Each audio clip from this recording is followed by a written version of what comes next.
For decades, most people believed Michael Jackson invented the moonwalk. His iconic backward glide during the 1983 Billie Jean performance on Motown 25 looked completely original and magical. Jackson appeared to slide smoothly backward while his feet moved in a way that defied normal walking. The move instantly became his signature and shocked the world.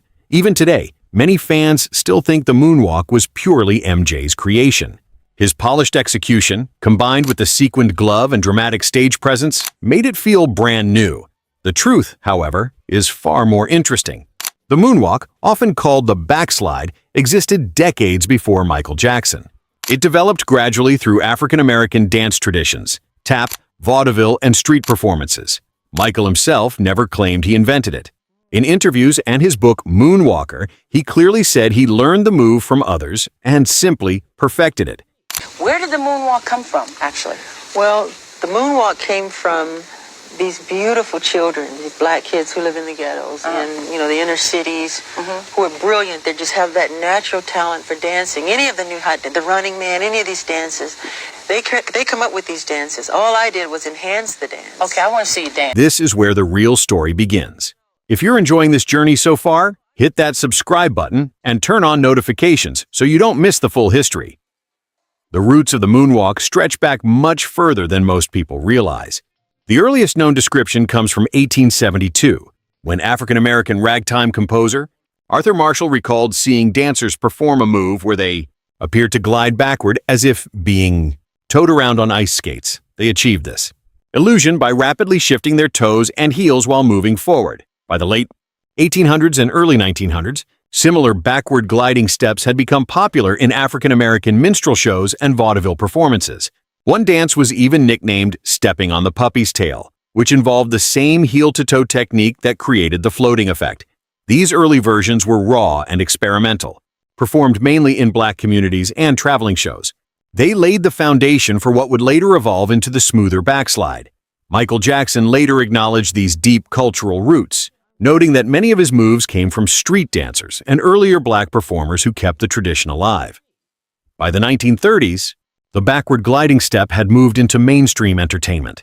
Silent film legend Charlie Chaplin popularized a version of this move through his iconic physical comedy. In films like Modern Times, 1936, Chaplin used smooth backward slides and body illusions that created the effect of walking against an invisible force, very similar to the moonwalk's floating look. Around the same time, legendary bandleader Calloway performed an even closer version during his live shows and films. He called the move the buzz. In a 1985 interview, Calloway proudly stated that they were doing this step back in the 1930s, long before it became known as the moonwalk. These performances helped spread the technique beyond black vaudeville circuits into broader popular culture. While not identical to Michael Jackson's later version, these 1930s glides were important stepping stones in the move's evolution. During the 1930s and 1940s, the backward glide continued to develop strongly in vaudeville and tap dance circuits. Tap dancers refined the technique, combining it with rhythm, slides, and stage exits for dramatic effect. These performers turned the move into a polished showstopper, rather than just a novelty step. The move thrived especially in African-American theater and touring shows. Dancers experimented with weight shifts, heel-toe coordination, and body posture to create a smoother illusion of floating backward. This era bridged the early experimental versions with more recognizable forms. By the early 1940s, the technique had become a signature exit for several tap dancers. It was during this period that the move earned the name Backslide among performers. Michael Jackson later studied and respected this tap tradition. He drew inspiration from classic tap dancers, and often paid homage to the golden era of black entertainment that kept these steps alive. One of the clearest and most important early performances of the moonwalk came from tap dancer Bill Bailey. In 1943, Bailey performed a smooth backslide in the film Cabin in the Sky, but his most famous version arrived in 1955 at the Apollo Theater in Harlem. During his stage act, he executed a clean, confident moonwalk as his exit, sliding backward across the stage while facing forward. Many dance historians consider this the first well-documented, unmistakable moonwalk on film. This performance was seen by thousands of live audiences and later preserved on video. It proved the move was already fully developed and entertaining long before the 1980s. Michael Jackson was aware of these earlier tap dancers. He grew up watching classic performers and later gave credit to the legends who came before him, including tap masters who influenced his style. In the 1950s and 1960s, the backslide began appearing more frequently across different entertainment worlds. Tap dancer Bill Bailey's 1955 Apollo performance inspired others, and the move started showing up in television and films. In 1958, popular entertainer Dick Van Dyke performed a clear version of the moonwalk on the Pat Boone Chevy showroom. Mexican comedian and dancer Adalberto Martinez Resortes also featured smooth backward slides in several Mexican films during this era, bringing the move to Spanish-speaking audiences. These performances helped the technique travel beyond black vaudeville circuits into mainstream variety shows and international cinema. It was still mostly used as a flashy exit or comedic gag rather than a central dance move. Michael Jackson, who was a child during the late 1950s and 60s, grew up watching a lot of this classic television and film entertainment. He later absorbed these influences along with street dance styles. The 1970s marked a major turning point for the backslide.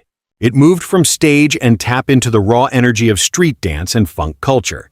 The influential crew, the Electric Boogaloos, formed in 1977 in Fresno, California, helped popularize popping, locking, and the moonwalk on national television through Soul Train.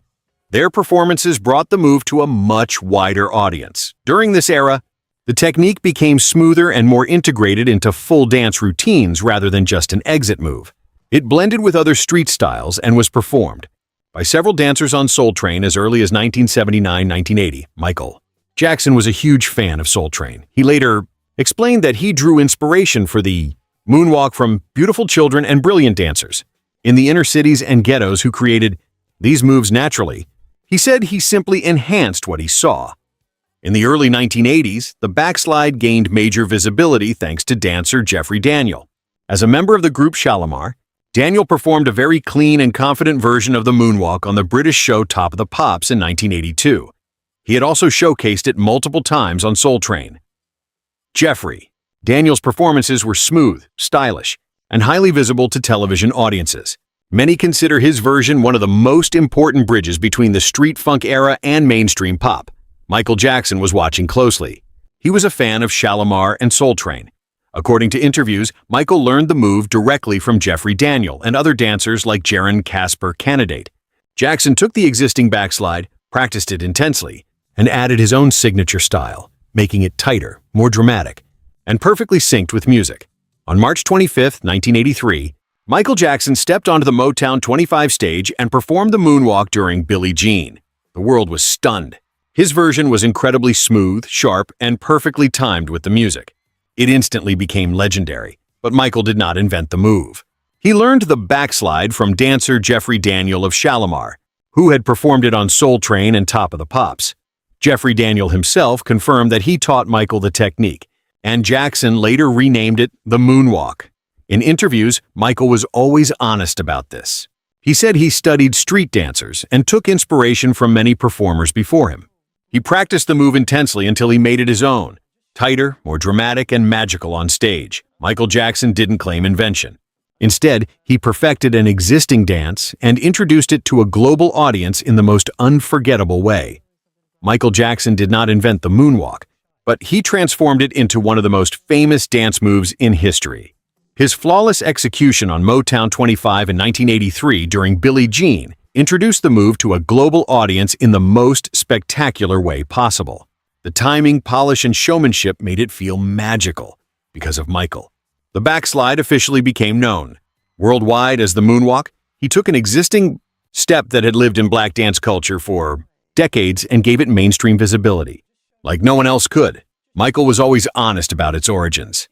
He openly credited the street dancers, tap legends, and performers like Jeffrey Daniel, who taught and inspired him. In interviews, he emphasized that he simply perfected what others had already created. The moonwalk's true legacy is its journey from early Black American stages through decades of evolution, culminating in Michael Jackson's unforgettable performance that made it eternal.